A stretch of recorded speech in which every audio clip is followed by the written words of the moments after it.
Es la nación más hermética que jamás haya existido en la Europa moderna. Un estado paranoico, construido sobre una fe ciega en un solo hombre y el miedo absoluto a todo lo que se encontrara más allá de sus fronteras montañosas. Para un mundo occidental que respiraba libremente a finales del siglo XX, este pequeño país era un fantasma, una prisión autoimpuesta. Su paisaje está manchado por los fantasmas de esa era. Más de 700.000 búnkeres de hormigón que salpican la costa, las ciudades y las cimas de las colinas. Cada uno de ellos construido para resistir una invasión que nunca llegó. Cada uno de ellos un monumento silencioso a la mente febril y controladora de su líder eterno. Esta es la historia de Albania, la tierra de las águilas. Una nación atrapada en un ciclo implacable de conquista, traición y una resistencia desesperada que ha definido su identidad durante más de 2000 años. Para entender cómo se convirtió en el experimento totalitario más radical de Europa, debemos rastrear las profundas cicatrices dejadas por siglos de invasores. Su pueblo, los Shqiptaret, es un pueblo de montaña, descendientes directos de las feroces tribus ilirias que habitaron estas costas mucho antes de que Roma fuera siquiera una idea. Siempre han sido un pueblo de frontera, luchando para mantener su singularidad en un cruce de caminos geopolítico destinado al conflicto constante. La historia de Albania es la historia de la supervivencia obstinada. La geografía, áspera y brutal, no es solo un telón de fondo, es la clave de su persistencia. Las cordilleras costeras se alzan como fortalezas naturales, permitiendo que la cultura iliria se repliegue y se preserve mientras las mareas del imperio ahogaban a sus vecinos. Luego llegó Roma, un poder que no admitía fronteras.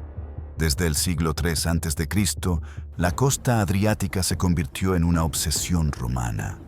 Necesitaban controlar el paso hacia Grecia y el Oriente, pero las tribus ilirias, piratas y guerreros se negaron a inclinarse ante las legiones. La guerra iliria fue larga y brutal, un conflicto de baja intensidad que se extendió durante siglos, más que una serie de batallas. Roma tuvo que pacificar la región palmo a palmo. Finalmente, la resistencia se quebró y los ilirios fueron absorbidos formalmente por el vasto imperio, pero nunca del todo domesticados. Durante la Pax Romana, esta tierra aportó grandes hombres a la historia imperial. El soldado y la montaña iliria eran sinónimos de dureza. De estas provincias fronterizas surgirían incluso emperadores, hombres curtidos en el campo de batalla, que gobernarían un imperio que ni siquiera sus antepasados pudieron conquistar. Pero cuando el imperio romano se partió en dos, el destino de Albania se selló.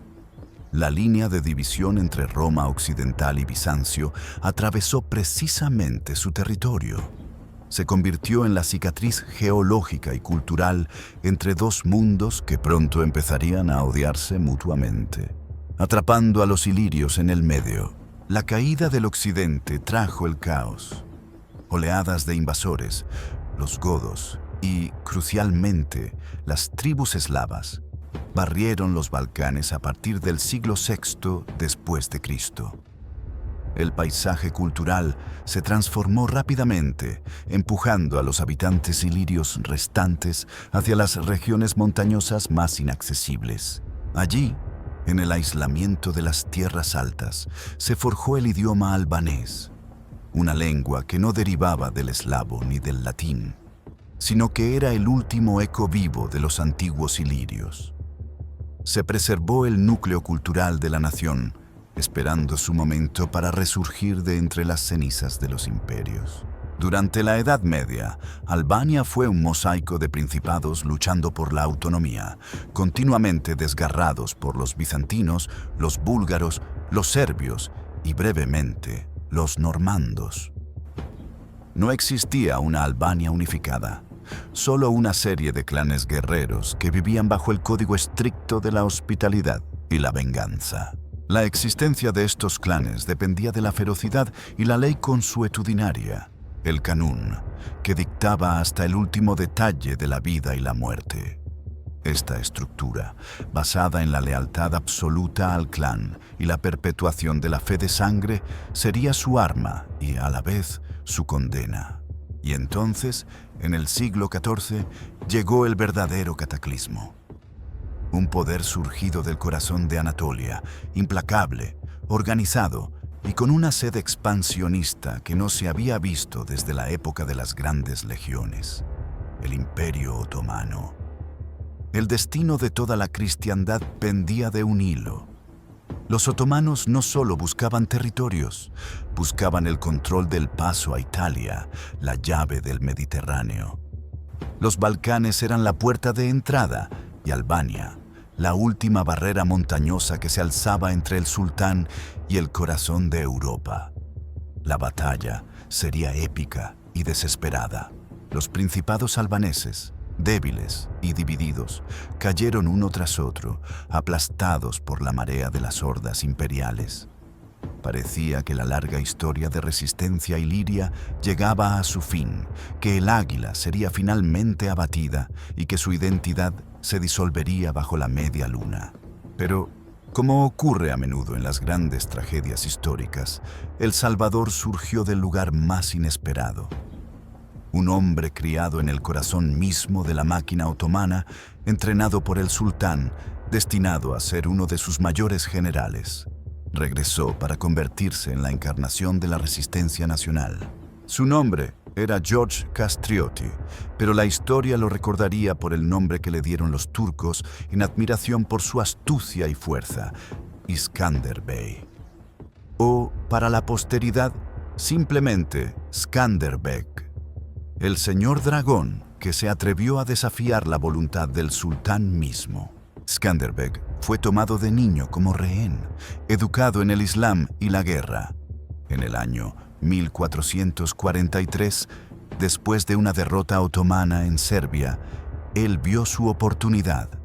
Desertó con 300 de sus hombres y regresó a su tierra natal, al castillo de Kruje.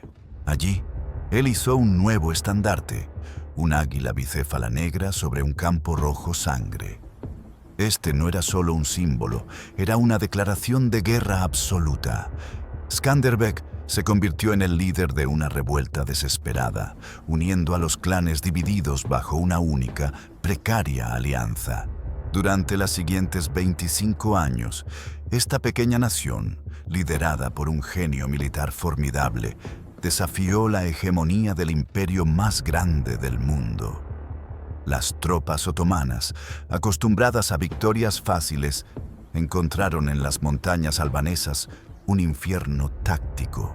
Las defensas de Kruje se convirtieron en el símbolo de la lucha, resistiendo asedios masivos una y otra vez.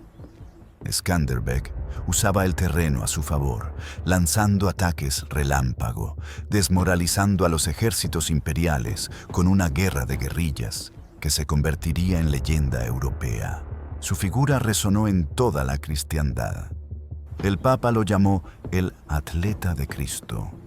Era la última esperanza en los Balcanes, manteniendo abierta la brecha y comprando tiempo vital para que Europa se preparara para la inevitable expansión oriental que se avecinaba. Pero su alianza era frágil, sostenida únicamente por su carisma y su genio. Los líderes de los clanes, acostumbrados a la autonomía y la rivalidad, solo cooperaban bajo la amenaza inmediata. La duda y la traición acechaban, como siempre ocurre en la historia albanesa. Cuando Skanderbeg murió de causas naturales en el año 1468, la llama de la resistencia se debilitó de inmediato. Había mantenido a raya a la bestia durante décadas, pero sin su mano de hierro, los viejos odios tribales resurgieron con una fuerza letal. 10 años más tarde, la imponente fortaleza de Kruje cayó finalmente en manos otomanas. El destino que Skanderbeg había evitado se hizo realidad. Albania pasó a formar parte del Imperio Otomano y permanecería bajo el yugo de Estambul durante los siguientes 4 siglos. Este largo periodo de dominación extranjera fue fundamental, moldeando la identidad moderna del pueblo albanés de maneras dolorosas y complejas. La nación se desintegró en regiones semiautónomas, gobernadas por pachás locales leales solo nominalmente al sultán. Y ocurrió una transformación profunda. Para sobrevivir y prosperar bajo el nuevo poder, gran parte de la población albanesa adoptó el Islam. Esta conversión masiva fue pragmática, ofreciendo ventajas sociales, militares y económicas en la estructura imperial. De repente, el frente de batalla religioso y cultural se movió. Los albaneses, antaño defensores de la cristiandad, se convirtieron en un componente vital del aparato militar y administrativo otomano. Proveyeron miles de soldados y visires al sultán, pero mantuvieron su identidad separada. Ahora estaban atrapados entre tres mundos: la lealtad al imperio, la profunda raíz iliria cristiana y la nueva fe. Este triple conflicto interno aseguraba que Albania nunca podría ser plenamente asimilada, pero la mantenía siempre al borde de la fragmentación total. La dominación otomana no fue benigna. Fue una ocupación que impidió cualquier forma de desarrollo moderno. Mientras Europa vivía la Ilustración y la Revolución Industrial, Albania permanecía congelada en un sistema feudal y tribal, gobernado por la ley del Kanun en las montañas. El resentimiento latente comenzó a fermentar lentamente, alimentado por la conciencia de una historia gloriosa y la humillación diaria de la subyugación. El siglo XIX, la era de los nacionalismos, se convirtió en el escenario donde se jugaría la partida final por la supervivencia albanesa. A medida que el Imperio Otomano comenzaba a desmoronarse, conocido ahora como el hombre enfermo de Europa, sus vecinos eslavos y griegos miraron con avidez las tierras albanesas, reclamándolas como propias. La lucha por la independencia albanesa no sería contra un solo enemigo. Sería una desesperada guerra a tres bandas: luchar contra el declinante sultán, luchar contra las ambiciones expansionistas de Serbia y Grecia y luchar contra la propia desunión interna, el legado de siglos de tribalismo y aislamiento que ahora amenazaba con devorarlos por completo. El siglo XIX fue un torbellino de nacionalismos explosivos en los Balcanes. Mientras el gigantesco cuerpo del Imperio Otomano se descomponía lentamente, Serbia, Grecia y Bulgaria despertaban con una visión expansionista, hambrientas de reclamar tierras que habían estado bajo el yugo turco durante siglos. El miedo entre los albaneses era palpable: no serían liberados, simplemente serían repartidos. El gran desafío albanés era su propia desunión. El legado de Skanderbeg había desaparecido y el pueblo estaba fracturado. Los otomanos habían usado hábilmente las divisiones religiosas, creando tensiones entre la minoría católica y ortodoxa y la gran mayoría de musulmanes. Sin un centro político unificado, la idea de Albania era solo una abstracción. En 1878, en el Congreso de Berlín, las grandes potencias ignoraron por completo las aspiraciones albanesas.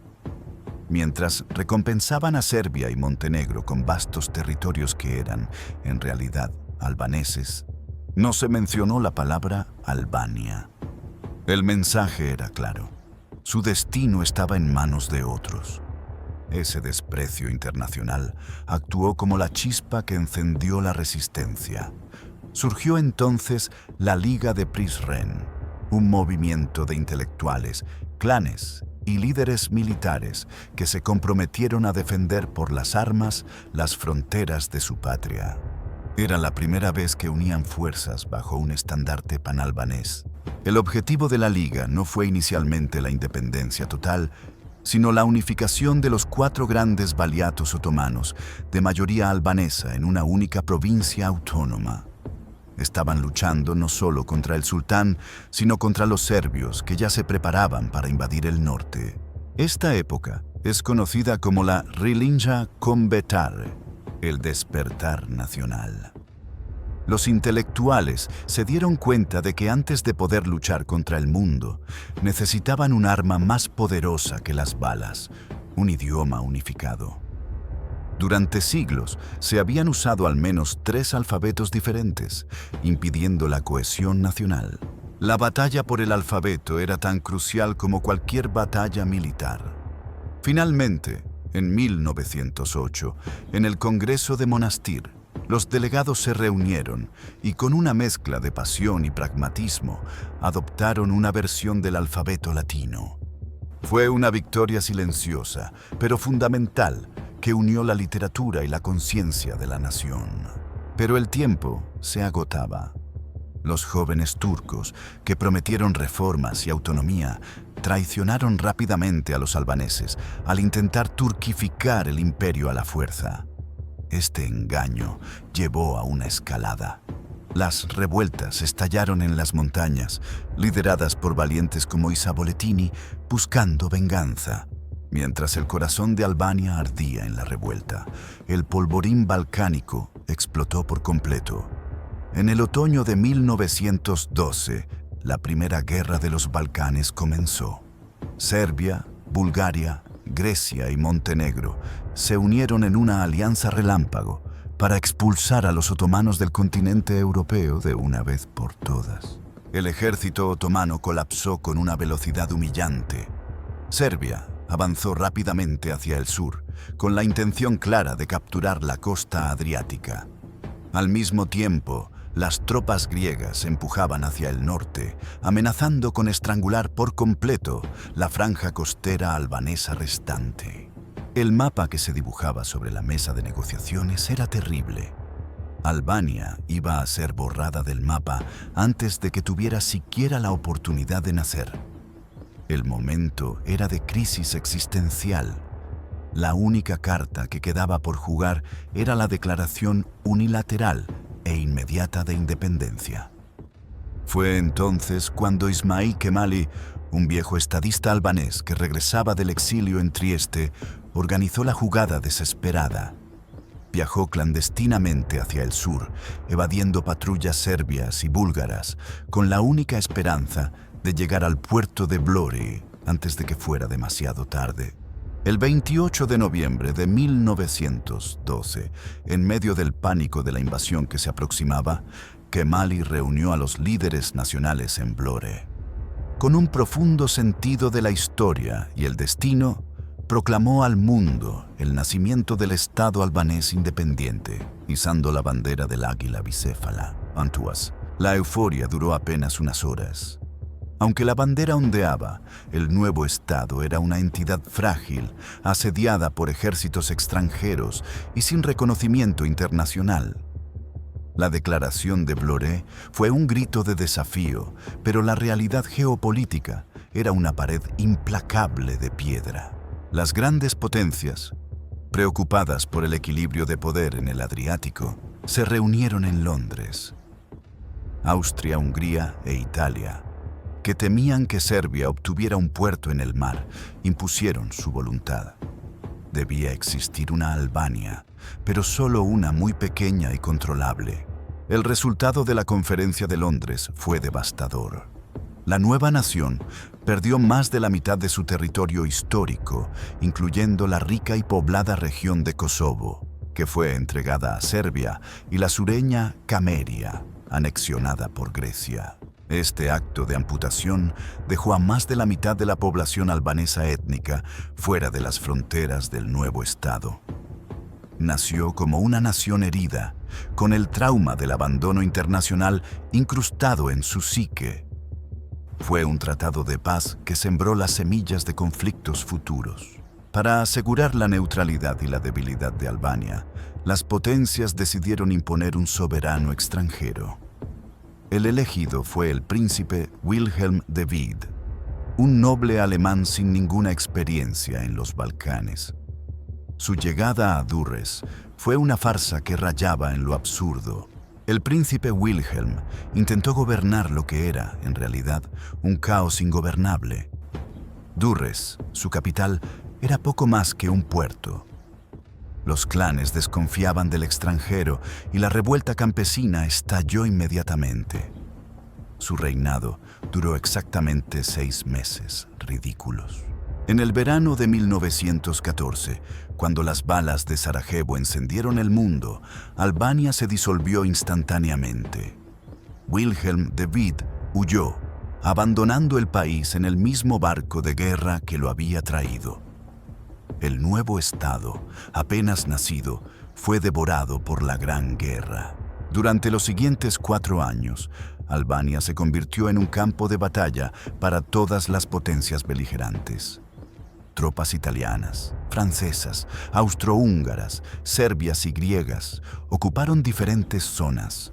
El país se desmembró y la población sufrió hambre, masacres y enfermedades sin piedad. Al finalizar la guerra, la amenaza de una partición permanente resurgió con más fuerza en la Conferencia de Paz de París. Italia, en particular, veía a Albania como su futuro protectorado. La existencia misma de la nación dependía ahora de una hábil diplomacia y una feroz resistencia armada. En medio de este vacío de poder y caos, un hombre comenzó a consolidar su influencia en el centro del país. Ahmed Zogu, un joven beylik o terrateniente tribal de la región montañosa de Mati. Zogu era astuto, sin escrúpulos y poseía una ambición volcánica. Desde 1920 en adelante, Zogu se movió con brutal eficiencia a través de la política albanesa, que era entonces una mezcla volátil de parlamento, clanes y revueltas. Su objetivo era uno: establecer orden bajo su mando, sin importar el precio en sangre. El caos continuó durante toda la década de los 20. Hubo golpes de Estado, exilios, retornos y la infame Revolución de Junio, liderada por el obispo Fan Noli, un idealista que buscaba la reforma. Pero el idealismo no podía competir con la fuerza bruta. Zogu, exiliado brevemente, regresó con el apoyo de mercenarios rusos blancos y financiamiento yugoslavo en la Nochebuena de 1924. Derrotó a sus rivales y se apoderó de Tirana. La República de Albania había nacido del caos, pero rápidamente se convirtió en un régimen personalista. Ahmed Zogu prometió paz y estabilidad y de alguna manera las entregó. Pero el precio fue la libertad.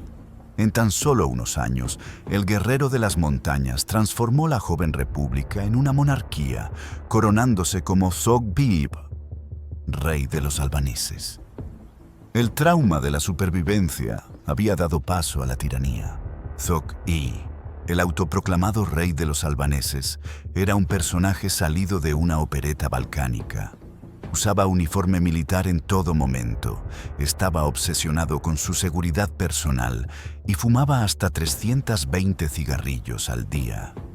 Su gobierno, que duró desde 1925 hasta 1939, fue una curiosa mezcla de modernización superficial y estricto autoritarismo.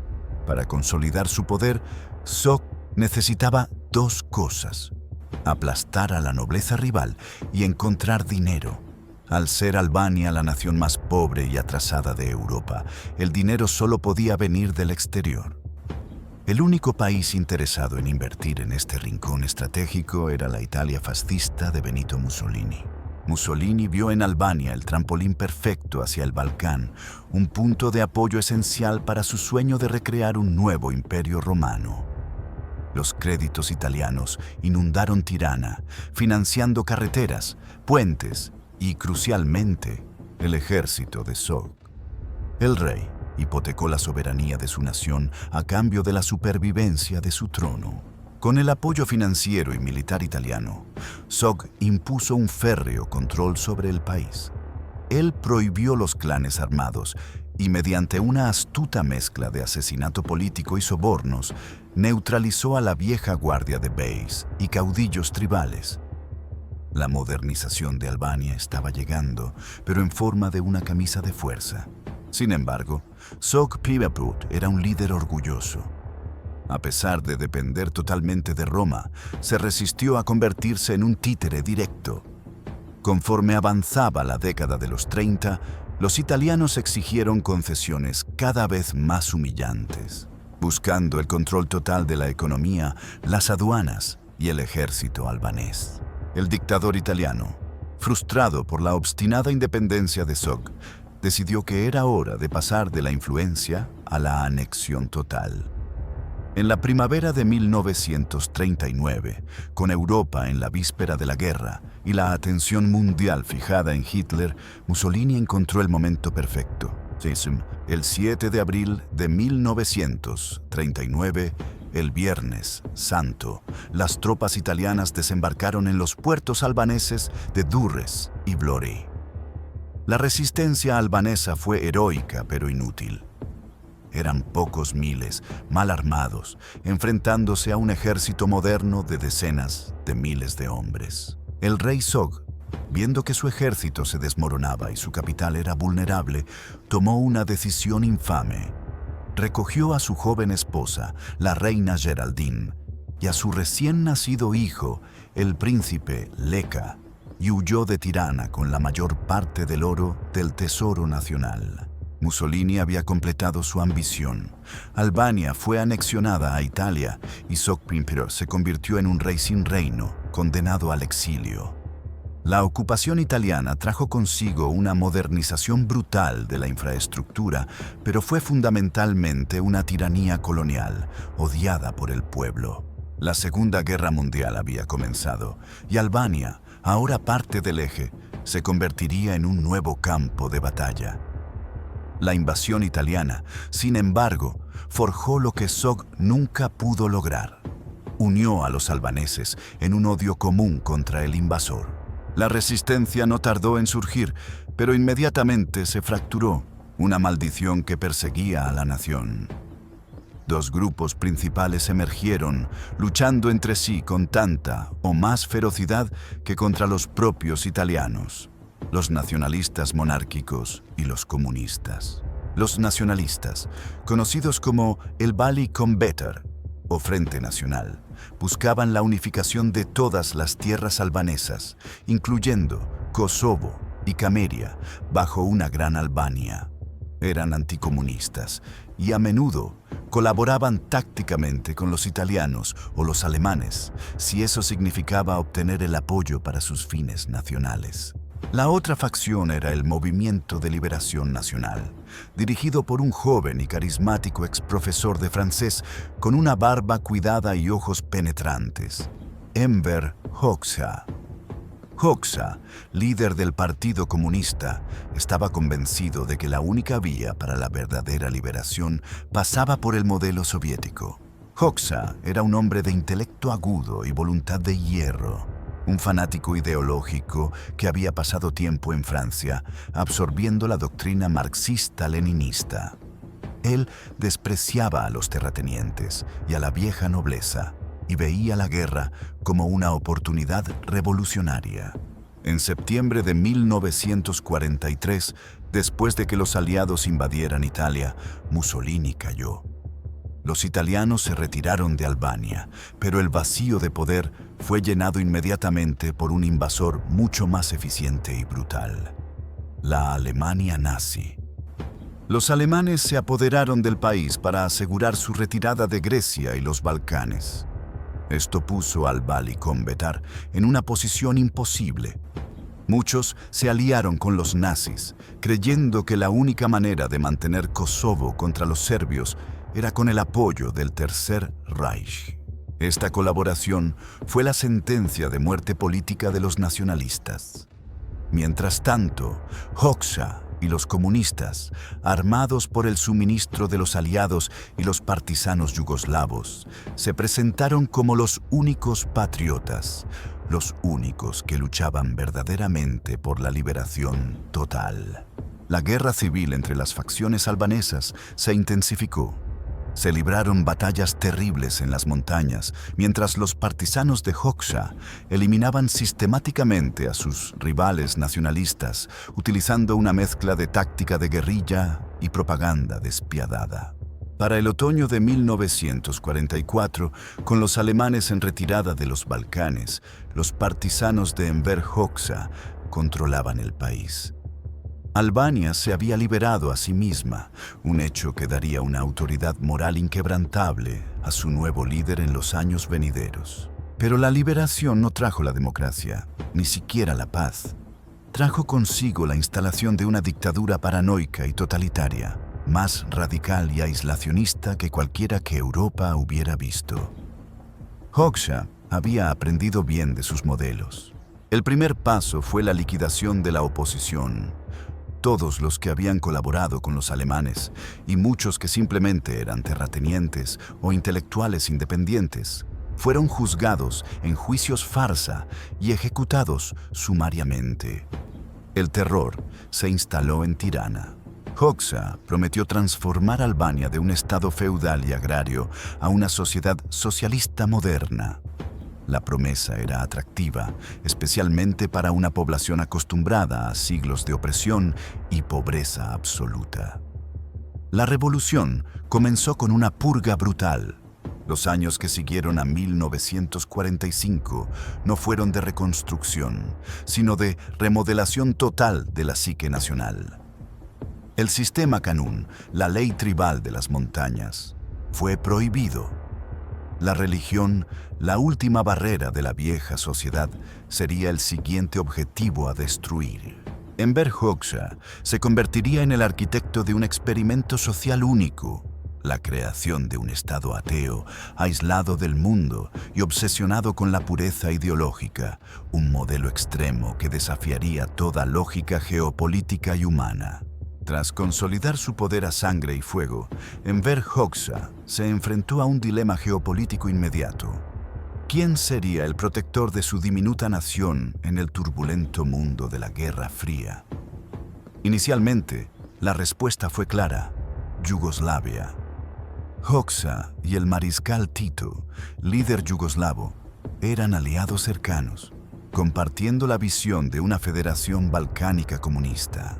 Esta alianza inicial con Yugoslavia fue crucial. Belgrado proporcionó a Albania apoyo económico, militar y asesoramiento técnico. Sin embargo, Tito era un líder fuerte que no toleraba la sumisión y pronto comenzó a tratar a Albania como poco más que una provincia, un protectorado a incorporar a la gran federación yugoslava. Hoxha, que poseía un ego gigantesco y una desconfianza patológica hacia cualquier tipo de control externo, se sintió humillado por la actitud condescendiente de Tito.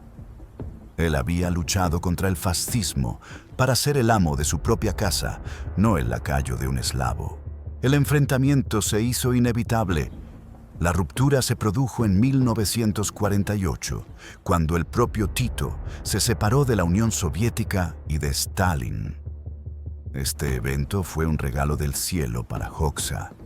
Él se posicionó inmediatamente como el estalinista más leal de Europa.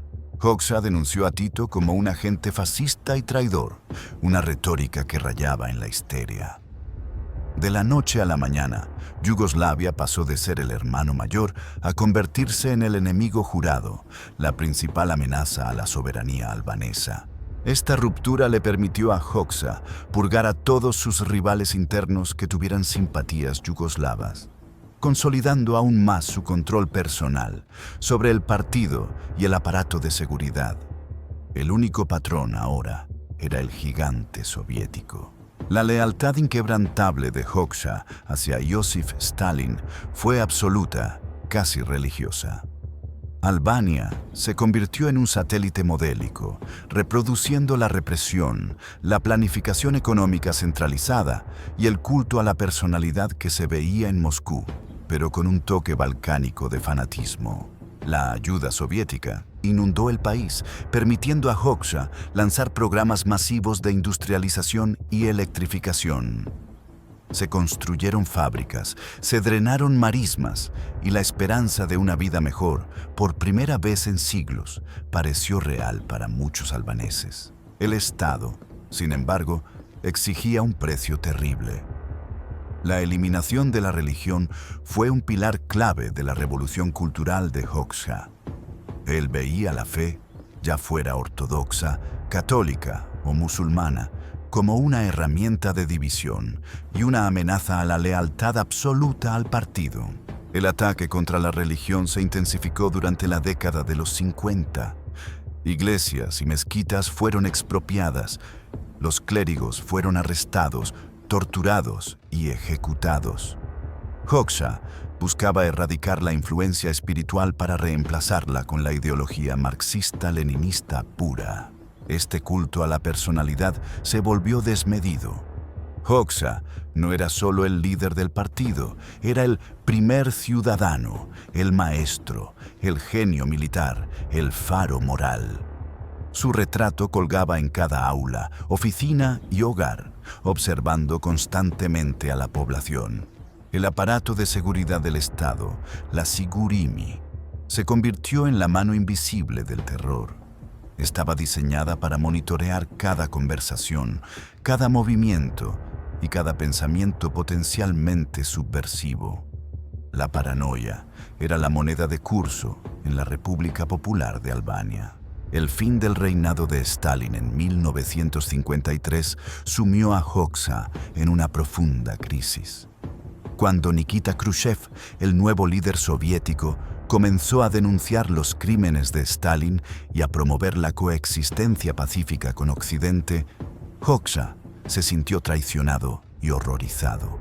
Para Hoxha, denunciar a Stalin era profanar la revolución.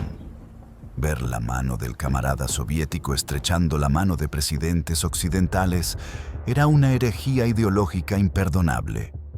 La moderación y la desestalinización eran vistas como debilidad y revisión del marxismo. La brecha entre Tirana y Moscú se ensanchó dramáticamente. Hoxha se negó a seguir la línea revisionista, aferrándose a la pureza del stalinismo. Esta postura ideológica, aunque admirable para los puristas, era una receta para el desastre económico. Hoxha sabía que no podía sobrevivir solo en el Adriático. Cercado por la OTAN, los revisionistas yugoslavos y los traidores soviéticos. Él necesitaba un nuevo patrón, alguien lo suficientemente grande y lo suficientemente lejos como para no interferir en la política interna. La mirada de Enver Hoxha se dirigió entonces hacia el oriente, hacia el régimen de Mao Zedong. El líder chino, que también veía con recelo a Khrushchev, se convirtió en el nuevo faro de la revolución pura. Era el comienzo de la amistad sino-albanesa. En 1961, Hoxha rompió formalmente con Moscú y el Pacto de Varsovia. Albania abandonó el bloque soviético y se alineó con la distante y misteriosa República Popular China. Albania, la nación más pequeña de Europa, había desafiado a una superpotencia. Este acto de desafío, aunque celebrado como un triunfo de la soberanía, marcó el comienzo de una nueva y más profunda fase de aislamiento y paranoia. Los soviéticos retiraron inmediatamente toda su ayuda técnica y militar. China intervino para llenar el vacío, enviando ayuda masiva, maquinaria y técnicos. Durante la siguiente década, Albania se convirtió en un experimento maoísta, implementando políticas radicales copiadas de la Revolución Cultural China, pero con una ferocidad aún mayor. El programa de colectivización forzosa se completó. Las granjas se convirtieron en propiedad estatal. Para un pueblo tradicionalmente ligado a su tierra, esto fue un despojo amargo y una causa de resentimiento silenciado. La ideología de Hoxha se endureció, culminando en el año 1967 con la proclamación del Estado ateo. Todas las instituciones religiosas restantes fueron clausuradas, dinamitadas o reconvertidas en almacenes y centros culturales. Albania se convirtió en el único país constitucionalmente ateo del mundo. La práctica de cualquier fe, incluso la tenencia de un libro religioso, era punible con prisión o incluso la muerte. El Estado había tomado el control total sobre el alma de sus ciudadanos. La paranoia de la invasión se volvió el motor de la política de Estado. La alianza con China era volátil y distante. Al encontrarse aislada en un continente hostil, Hoxha ordenó la construcción de la red de defensa más ridícula y obsesiva de la historia moderna. La obsesión de Enver Hoxha por la seguridad nacional alcanzó niveles de demencia arquitectónica. Convencido de que la invasión podía llegar en cualquier momento, ya fuera de parte de los revisionistas yugoslavos, los traidores soviéticos, los imperialistas de la OTAN o incluso la Italia de la mafia, ordenó la fortificación total del país. El resultado de esta paranoia fue la construcción de los famosos búnkeres de Albania. Más de 750.000 refugios de hormigón reforzado, apodados hongos por su forma, se levantaron a lo largo y ancho del territorio. Uno por cada 4 habitantes, una cifra que desafía la lógica. Desde las playas hasta las cimas montañosas más inaccesibles, los búnkeres eran un gasto colosal de recursos en una nación ya empobrecida. El acero, el cemento y la mano de obra se desviaron de la construcción de viviendas, fábricas y hospitales para este ejercicio defensivo inútil. Cada ciudadano, sin importar su ocupación, era un soldado potencial. La doctrina militar de Hoxha, conocida como la Guerra del Pueblo, dictaba que si la invasión llegaba, la lucha sería total. Cada hombre y mujer albanés debía atrincherarse en el búnker más cercano y luchar hasta la última bala. Los búnkeres eran símbolos físicos del aislamiento total. Eran casamatas antitanques a lo largo de la costa, refugios personales para ametralladoras y búnkeres gigantes, subterráneos, diseñados para proteger a la élite del partido. La vida diaria era un simulacro constante de guerra. Mientras el país se cubría de hormigón, la dictadura profundizaba su aislamiento.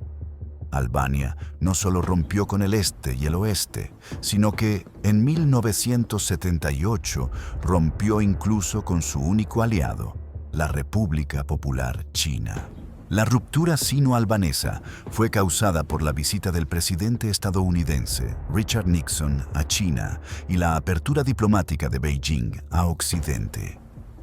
Para Hoxha, la tercera China de Deng Xiaoping se había convertido en una traidora al marxismo, igual que Yugoslavia y la Unión Soviética antes.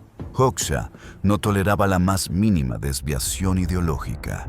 Él proclamó que Albania era la única nación verdaderamente marxista-leninista en el mundo, la última guardiana de la pureza revolucionaria. Se habían quedado completamente solos. El cierre total del país se completó. Las fronteras estaban electrificadas y minadas. Los albaneses tenían prohibido viajar al extranjero y el contacto con extranjeros dentro del país estaba estrictamente regulado y observado por la Sigurimi. La vida bajo el puño de la Sigurimi era una pesadilla kafkaesca. La Sigurimi no solo reprimía la disidencia, sino que la creaba para justificar su existencia. Las purgas internas eran constantes, eliminando a cualquiera que mostrara la menor señal de oposición o incluso tibieza ideológica. El ministro de Defensa, Bekir Baluku, un héroe de la Guerra de Liberación, fue ejecutado en 1974, acusado de ser un agente yugoslavo y de intentar un golpe de Estado militar. Estos asesinatos políticos mantenían a la élite del partido en un estado perpetuo de miedo. El terror se manifestaba en la escasez crónica de todo. La planificación central fracasó en su intento de alimentar y vestir a la población. El estricto control estatal significaba que el pan, la mantequilla y la carne eran lujos que se obtenían mediante largas y humillantes colas. La propaganda, sin embargo, era omnipresente y poderosa. Se decía a la gente que sus privaciones eran un signo de su superioridad moral. Mientras el mundo capitalista se hundía en la decadencia, Albania, aislada y pura, avanzaba triunfalmente hacia el comunismo perfecto. La cultura era totalmente instrumentalizada por el partido. La música, la literatura y el cine estaban dedicados al culto del líder, la glorificación de la guerra del pueblo y la denuncia implacable del imperialismo y el revisionismo. Se intentó crear un hombre nuevo albanés, libre de las supersticiones de la religión y la debilidad del capitalismo. Pero la pobreza y el miedo se filtraban a través de las grietas de la propaganda, dejando una generación marcada por la represión. El sistema de campos de trabajo forzado era utilizado para castigar a los enemigos del pueblo. Aquellos con antecedentes burgueses, disidentes o simplemente aquellos que habían hablado descuidadamente, terminaban en los pantanos, agotados por el trabajo. A medida que Hoxha envejecía, su paranoia se volvía más intensa y su salud se deterioraba. Sabía que la supervivencia de su sistema dependía de una sucesión impecable. Designó a Ramiz Alia, un ideólogo leal, como su sucesor oficial. Ramiz Alia no era un líder carismático, sino un burócrata dedicado que se había ganado la confianza de Hoxha por su habilidad para ejecutar órdenes sin cuestionarlas. Su ascenso fue cuidadosamente orquestado para mantener la ortodoxia estalinista.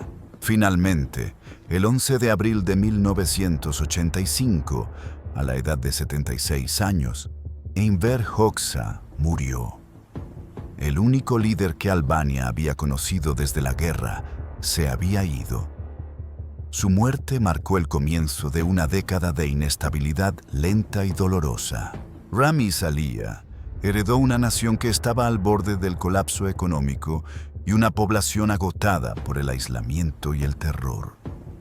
Aunque la Sigurimi mantenía un control absoluto, las grietas en el muro de hormigón de Hoxha eran cada vez más visibles. Alia entendió que el modelo de Hoxha era insostenible, pero estaba atrapado por el legado del dictador. Cualquier desviación del estalinismo puro sería considerada una traición por la línea dura dentro del partido, poniendo en peligro su propia vida. Durante los primeros años, Alia se movió con extrema cautela. Permitió pequeñas y cosméticas reformas en la economía, tratando de mejorar la productividad agrícola. Sin embargo, la ideología, el culto a Hoxha y el ateísmo seguían siendo pilares intocables. Pero el mundo exterior estaba cambiando a una velocidad vertiginosa. A finales de los 80, Mikhail Gorbachev, en la Unión Soviética, introdujo la perestroika y el glasnost. La marea del comunismo se estaba retirando de Europa Oriental a pasos agigantados. En 1989, el muro de Berlín cayó, un evento que resonó como una detonación en la conciencia del pueblo albanés. A pesar de los esfuerzos del régimen por bloquear las noticias, la gente sabía que el cambio era inevitable. Albania, el último bastión del estalinismo ortodoxo, no podía permanecer impermeable para siempre. El control férreo se enfrentaba a una fuerza imparable, el deseo humano de vivir libremente, exacerbado por la miseria y el aislamiento. Ramiz Alia se encontró en una carrera desesperada contra el tiempo. Necesitaba liberar la presión social sin desmantelar el partido por completo. Era un equilibrista sobre un abismo, pero la historia, una vez más, estaba a punto de tomar un giro violento en Tirana. El año 1990 marcó el punto de inflexión. Mientras las revoluciones de terciopelo barrían Europa del Este, Ramiz Alia intentó una estrategia desesperada: reformas lentas y controladas. Quería evitar el destino de Nicolae Ceausescu en Rumanía, que había sido derrocado y ejecutado por una multitud enfurecida. Alia permitió pequeñas concesiones. Se relajó la vigilancia fronteriza, se permitió una pequeña apertura a la inversión extranjera y, crucialmente, se permitió a los albaneses poseer una televisión en color. Esto fue un error táctico monumental. Las televisiones captaron las señales de Italia y Grecia, mostrando a los albaneses imágenes de la prosperidad occidental, un contraste brutal con la miseria de su vida diaria. La propaganda de la superioridad socialista se desmoronó frente a la realidad televisiva de los supermercados llenos de alimentos. La frustración, reprimida durante décadas, comenzó a manifestarse en los centros urbanos. Los primeros signos de desobediencia civil no vinieron de los intelectuales, sino de los jóvenes universitarios que habían vivido toda su vida bajo la represión total. En diciembre de 1990, las protestas estallaron en el recinto universitario de Tirana. Los estudiantes, cansados de las condiciones de vida y de la asfixiante ideología, comenzaron a exigir mejoras en las raciones de comida y calefacción, y pronto las demandas se hicieron políticas. El partido reaccionó con la habitual mezcla de terror y promesas vacías. Pero esta vez, el terror no funcionó. Los estudiantes, desafiando a la Sigurimi, se atrevieron a pedir la renuncia de Ramiz Alia y el fin del régimen de partido único. La situación se intensificó rápidamente. El punto culminante de la revuelta estudiantil fue la exigencia de retirar el nombre de Enver Hoxha de la Universidad de Tirana. Para el régimen, esto era una profanación directa del templo ideológico. Alia, temiendo un baño de sangre que lo condenaría internacionalmente, dio la orden de no disparar. Él permitió que una delegación estudiantil se reuniera con él, abriendo una puerta que el régimen no podría volver a cerrar. El 11 de diciembre, ante la presión implacable de las calles, Ramiz Alia cedió a la demanda clave. Permitió la formación de partidos políticos independientes. El Partido del Trabajo de Albania perdía, tras 46 años, su monopolio sobre el poder. En cuestión de días, el principal grupo opositor, el Partido Democrático, se formó bajo el liderazgo de Sali Berisha, un cardiólogo que rápidamente se convirtió en el rostro de la esperanza democrática. Albania comenzaba su transición traumática. Pero la transición fue más caótica y brutal que en el resto de Europa del Este. El Partido Comunista intentó aferrarse al poder, retrasando las elecciones y utilizando la violencia encubierta para desestabilizar a la oposición. En febrero de 1991, la tensión alcanzó su clímax. Decenas de miles de manifestantes irrumpieron en la plaza Skanderbeg de Tirana y con una furia liberada derribaron la gigantesca estatua de bronce de Enver Hoxha. El dictador eterno había caído, y con él el miedo se disipó. Este acto simbólico de liberación fue retransmitido a un mundo asombrado. La imagen de la estatua rota se convirtió en el epitafio de la dictadura. La respuesta del régimen fue débil y descoordinada. Alia intentó una última jugada, nombrando a un gobierno tecnócrata de transición, pero el control social se había desintegrado. La gente comenzó a saquear los depósitos estatales y las granjas colectivas. La anarquía se extendió. Miles de albaneses, viendo por televisión que el mundo era diferente y desesperados por escapar de la pobreza crónica, buscaron cualquier forma de huir de su prisión de hormigón. La fuga masiva comenzó por mar. Miles de albaneses se dirigieron a los puertos de Durrës y Vlorë, subiendo a bordo de cualquier barco disponible. Lanchas oxidadas, pesqueros y transbordadores, con la esperanza de llegar a las costas italianas. En el verano de 1991, la escena era dantesca. La Marina italiana interceptó barcos sobrecargados, repletos de 20.000 personas desesperadas que llegaban a los puertos del sur de Italia. Este éxodo masivo fue la prueba más visible del fracaso total del experimento comunista de Hoxha. La gente prefería arriesgar sus vidas en el mar antes que seguir viviendo bajo el sistema que les había prometido la utopía. En marzo de 1991 se celebraron las primeras elecciones multipartidistas, aunque bajo la atmósfera opresiva de la intimidación del partido.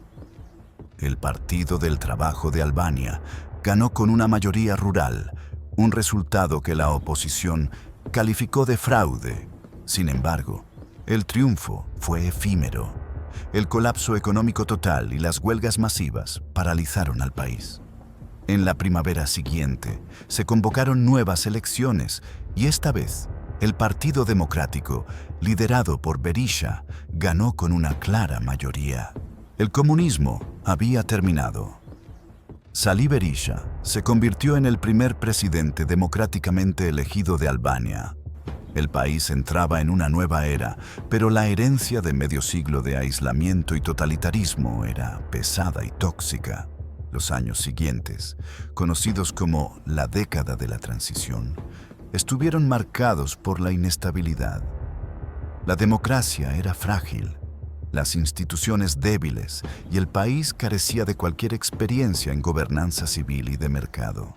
La apertura de las fronteras trajo consigo la libertad, pero también el crimen organizado, el tráfico de personas y una corrupción rampante que infectó rápidamente a la clase política que había prometido la regeneración. El dinero extranjero prometido no llegaba con la rapidez esperada. La pobreza siguió siendo endémica. El pueblo albanés, acostumbrado a las estructuras piramidales de poder, cayó presa de un nuevo tipo de estafa financiera que llevaría a la nación al borde del abismo total. La década de 1990, que comenzó con la euforia de la libertad, descendió rápidamente al caos. El nuevo gobierno democrático de Salih Berisha se enfrentó a una tarea imposible: desmantelar el aparato comunista y construir una economía de mercado, todo ello con instituciones heredadas del estalinismo.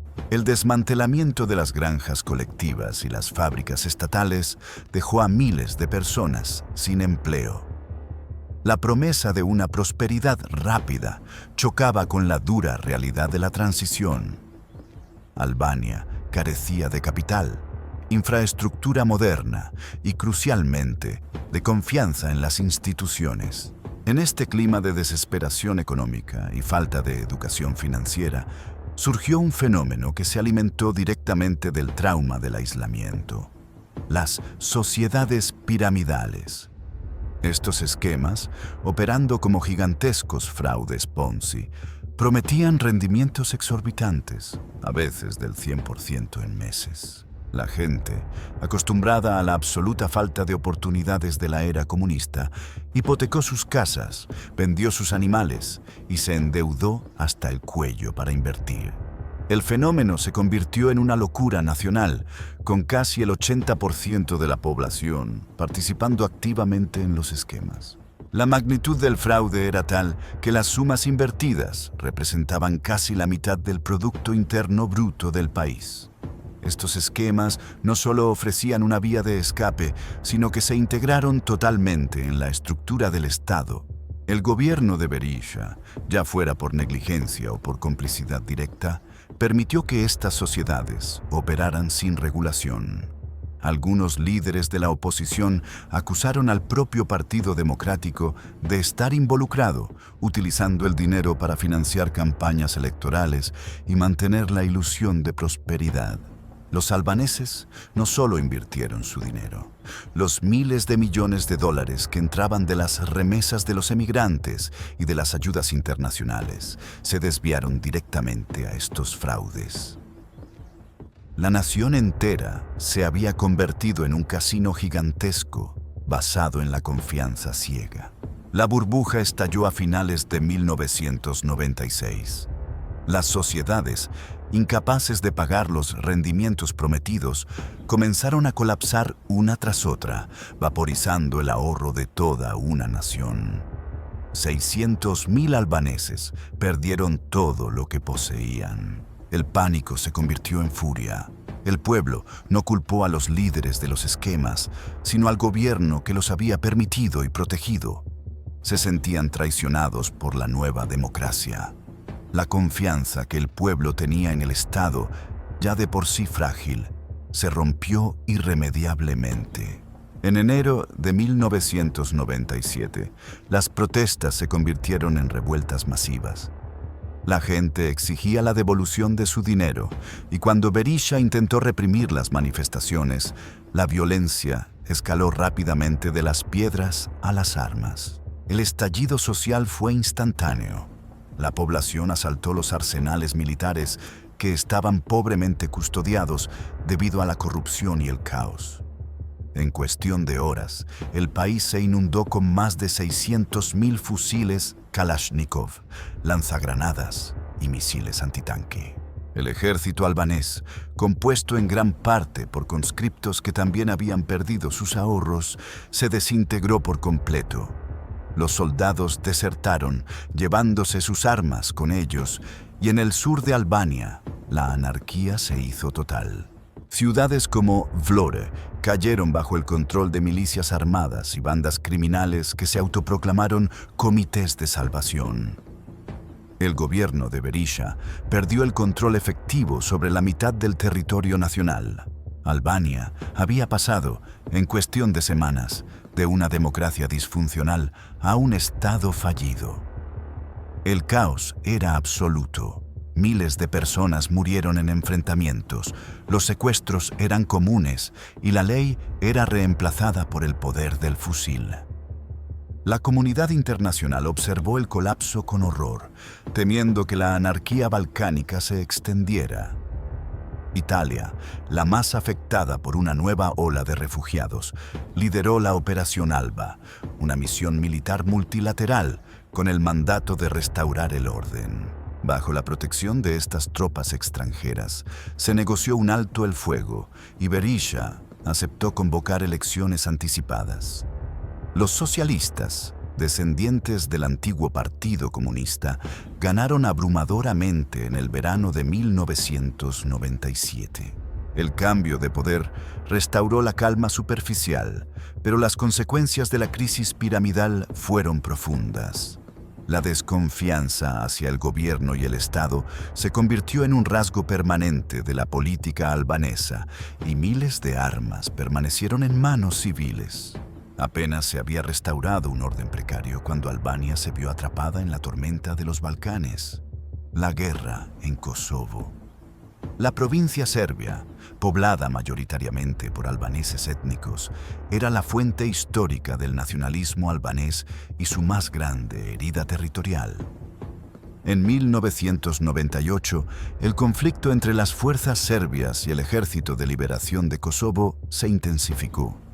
Albania se convirtió en la retaguardia indispensable para el Ejército de Liberación, sirviendo como corredor de armas y refugio. El gobierno albanés, ya débil, se vio arrastrado a la órbita de la OTAN. Cuando la OTAN comenzó sus bombardeos sobre Serbia en 1999, Albania se convirtió en una base de operaciones crítica. La respuesta de Serbia fue la limpieza étnica a gran escala en Kosovo, expulsando a casi 1 millón de albaneses hacia Albania y Macedonia. La llegada masiva de refugiados albaneses, empobrecidos y traumatizados, puso a prueba hasta el límite la capacidad de acogida de la nación. Los albaneses de Kosovo, que hablaban un dialecto ligeramente diferente y eran más conservadores, se encontraron con sus hermanos albaneses, que acababan de pasar por el infierno del comunismo y la anarquía. La experiencia fue una lección brutal de la fragilidad de la identidad nacional unificada. La guerra de Kosovo terminó y la OTAN se hizo cargo de la administración de la provincia. Pero la herida territorial siguió abierta y la inestabilidad de la región se convirtió en un factor constante en la política interna albanesa. El país entraba en el siglo XXI marcado por la violencia, la pobreza y la corrupción endémica, pero con una esperanza obstinada: la adhesión a la Unión Europea. La supervivencia de Albania dependía ahora de su capacidad para demostrar que podía ser una nación europea normal. El siglo XXI comenzó con Albania en el camino hacia la integración europea. Atrás quedaron el aislamiento y las purgas ideológicas, pero el legado de la dictadura y el caos de las pirámides seguían dictando la realidad política. El principal desafío ya no era la supervivencia, sino la construcción de un Estado de Derecho. La corrupción endémica, heredada de la mezcla tóxica de comunismo y anarquía post-piramidal, se convirtió en el principal obstáculo para el progreso. La clase política era vista como una cábala de élite, enriquecida a expensas de la población, minando la ya débil confianza pública. El sistema judicial, politizado y fácilmente sobornable, impidió cualquier avance serio en la lucha contra el crimen organizado que se había consolidado durante la anarquía de 1997. Albania se convirtió en un nudo de rutas de tráfico internacional, un hecho que frenó su avance hacia la Unión Europea. La esperanza de integración se convirtió en la fuerza motriz de las reformas. La Unión Europea exigió el cumplimiento de condiciones estrictas de gobernanza, estabilidad y transparencia. Albania comenzó a reformar su código penal, su sistema electoral y, crucialmente, su estructura de seguridad. En 2009, Albania logró un hito significativo al unirse a la OTAN, el mismo pacto militar que Enver Hoxha había temido y demonizado durante décadas. Esto cimentó su orientación occidental y brindó una garantía de seguridad largamente anhelada. Sin embargo, el proceso de adhesión a la Unión Europea ha sido una saga de avances lentos y retrocesos frustrantes. La política albanesa ha permanecido polarizada y tóxica, dominada por una rivalidad personal y violenta entre los líderes de los dos principales bloques, socialistas y demócratas. La necesidad de purgar el sistema judicial de corrupción y lazos con el crimen organizado llevó a una reforma radical a partir de 2016. Miles de jueces y fiscales fueron sometidos a un estricto proceso de vetting, evaluando su patrimonio y sus lazos. Este proceso de depuración judicial, supervisado por la Unión Europea y Estados Unidos, fue brutal y necesario. El 80% de los jueces y fiscales fallaron las pruebas y fueron destituidos. La reforma paralizó el sistema judicial durante años, pero fue la señal más clara de la seriedad de Tirana. Hoy, Albania es un país de contrastes dramáticos. La costa ha visto un auge masivo del turismo, atrayendo a visitantes con sus playas vírgenes y su rica historia, un claro signo de normalización económica y social después de siglos de aislamiento. Las principales ciudades, especialmente Tirana, han experimentado una transformación arquitectónica, con edificios modernos y una vida cultural vibrante. Pero, justo detrás de estas fachadas de progreso, persisten las montañas empobrecidas y la diáspora. La emigración sigue siendo una válvula de escape para la juventud que busca mejores oportunidades en Europa Occidental y Norteamérica. El flujo constante de personas es un recordatorio de que la promesa de prosperidad total aún no se ha cumplido en el país de las águilas. Y allí están, todavía, los 700.000 fantasmas de hormigón, los búnkeres de Hoxha, demasiados para ser destruidos, demasiado caros para ser ignorados, se han convertido en parte del paisaje, un recordatorio físico de la paranoia que casi estranguló a la nación. Algunos se han transformado en museos, cafés o albergues, un testimonio de la capacidad albanesa para reutilizar incluso los símbolos más oscuros de su pasado. Son el eco silencioso de la dictadura, ahora domesticado por la ironía del tiempo. La historia de Albania es, en esencia, una crónica de resistencia. Desde las tribus ilirias que desafiaron a Roma, hasta Skanderbeg, que detuvo al Imperio Otomano, y finalmente, la población que derribó la estatua del tirano, la persistencia ha sido su única constante. Es una historia que nos recuerda el costo de la supervivencia en las fronteras de los grandes poderes.